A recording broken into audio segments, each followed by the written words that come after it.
ఓం సదాశివసమారంభాం వ్యాసశంకరమధ్యమాం అస్మదాచార్యపర్యంతాం వందే గురుపరంపరాం.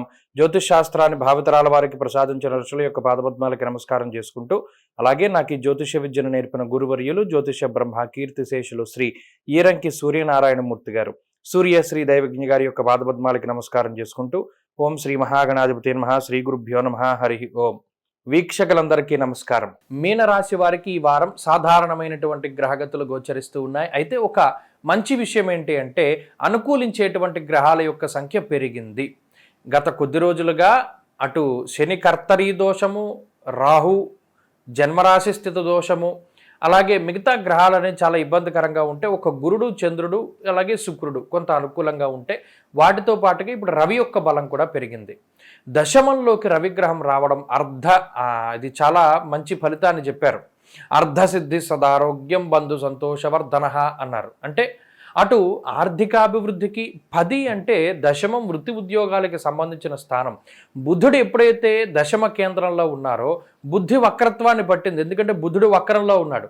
ఉద్యోగాన్ని వదిలేద్దాం, వ్యాపారం చేద్దాం, ఉద్యోగంలో ప్రమోషన్ అడుగుదాం, లేదా కంపెనీ మారిపోదాం, ఇలా అనేక రకాలైనటువంటి ఆలోచనలు కల్పిస్తాడు. ఏది కార్యరూపం దాల్చనివ్వదు. అయితే ఎప్పుడైతే రవి దశమంలోకి వెళ్ళారో దిగ్బలాన్ని కలిగి ఉంటారు రవి దశమ కేంద్రంలో. అందువల్ల ఉద్యోగంలో స్థిరత్వాన్ని ఇస్తారు. మనం ఈ ఉద్యోగం చెయ్యాలి, ఉద్యోగంలో ఇటువంటి అవకాశాలని వచ్చినప్పుడు వదులుకోకూడదు, లేదా ఉద్యోగంలో ఇటువంటి అవకాశాల కోసం ప్రయత్నం చేయాలి అనేటువంటి ఒక స్థిరమైనటువంటి చిత్తానికి కారకుడు. అంటే వేవరింగ్ మెంటాలిటీ ఉండదు, ఇంకా అటు ఇటు ఊగిసలాడడం అనేటువంటిది ఉండదు.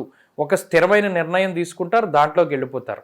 ఇది మీకు ఒక సెల్ఫ్ సాటిస్ఫాక్షన్ని, అంటే ఒక రకమైనటువంటి మానసికమైనటువంటి తృప్తిని కలగజేస్తుంది ఈ గ్రహస్థితి.